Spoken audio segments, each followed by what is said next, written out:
Ever felt like a friend wasn't really a friend at all? Perhaps they seemed genuine at first, but over time, their true colors started to show.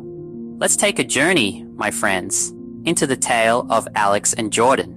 They met at a local coffee shop, bonded over shared interests, and soon became inseparable. Their friendship was like a well-tuned symphony, harmonious and melodious. But as the seasons changed, so did Jordan. At first, Alex noticed small changes. Jordan's laughter seemed forced, their conversations felt one-sided, and their shared interests started to feel like a chore for Jordan. Alex was always there, lending a helping hand, but Jordan rarely reciprocated. They seemed more interested in what Alex could do for them, rather than the joy of their friendship.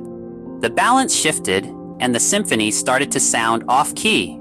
It was a subtle shift, almost imperceptible, but Alex felt it.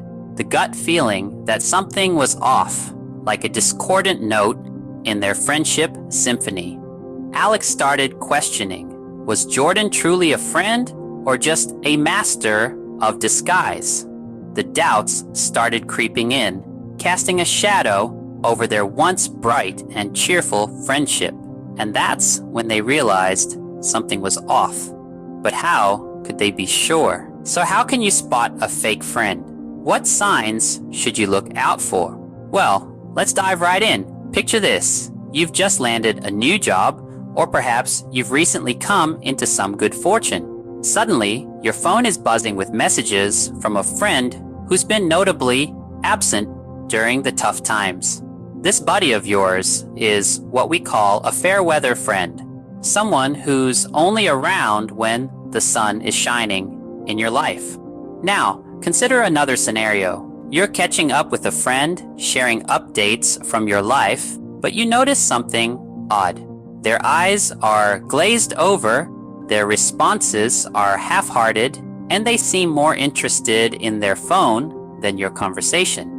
This lack of genuine interest is a glaring red flag, signaling a friendship that's more about convenience than connection.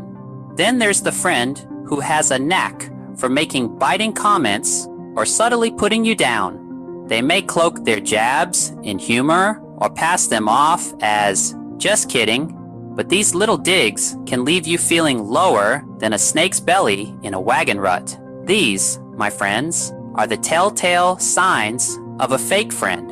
Recognizing them is like deciphering a secret code. It's not always easy, especially when you're yearning for a genuine bond.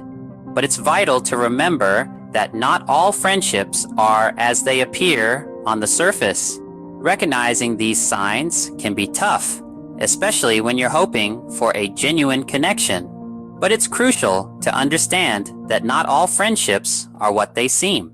Now that you've spotted the signs, what do you do? How do you handle a fake friend? It's the question that lingers in the air, heavy with anticipation. The answer isn't as simple as one might think. It's not a one-size-fits-all sort of deal. Instead, it's a journey, a road of self-discovery and understanding. First, consider confrontation. It might sound daunting, but sometimes it's necessary to address the elephant in the room. You could summon the courage to tell your friend about their behavior and how it's affecting you. However, remember to approach this with a calm and composed demeanor. Anger won't solve anything here. Then there's the option of distance.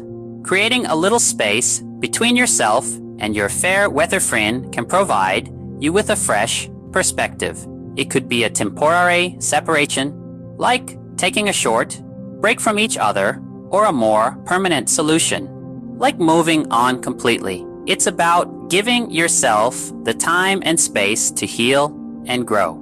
Lastly, there's the final option, the nuclear option, ending the friendship. It's tough, it's painful, and it's heartbreaking, but sometimes it's the only choice left. Always remember, it's okay to choose your peace of mind and happiness over a toxic friendship. It's never easy dealing with a fake friend, but it's a necessary step towards surrounding yourself with genuine relationships. Each option presents its own challenges, but also their unique opportunities for growth. It's about finding what works for you, what makes you feel comfortable, and what aids your journey towards a healthier social life. It's a process, a journey, and you're the one in the driver's seat. So, buckle up, keep your eyes on the road ahead, and remember, you're not alone. You're on a path traveled by many, and there's a whole community out here rooting for you. Ultimately, dealing with fake friends is part of the journey of understanding ourselves and our minds. It's like peeling back the layers of an onion, each layer revealing a bit more about who we are and what we value.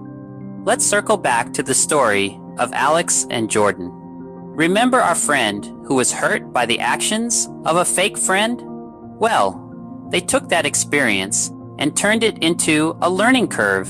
They used it to understand what they truly valued in a relationship: honesty, respect, and mutual support. Now, each time they form a new bond, they're more aware, more discerning. They've learned how they want to be treated and refuse to settle for less.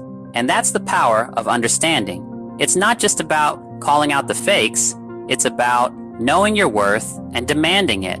So, while the journey might be tough, it's definitely worth it. It shapes you, makes you stronger, more resilient, and ultimately more in tune with your own self. Remember, understanding ourselves and our minds is a journey, and we're glad to have you along for the ride. Click that subscribe button and hit the notification bell so you never miss an upload. Until next time, take care and keep exploring the depths of your psyche. See you in the next video.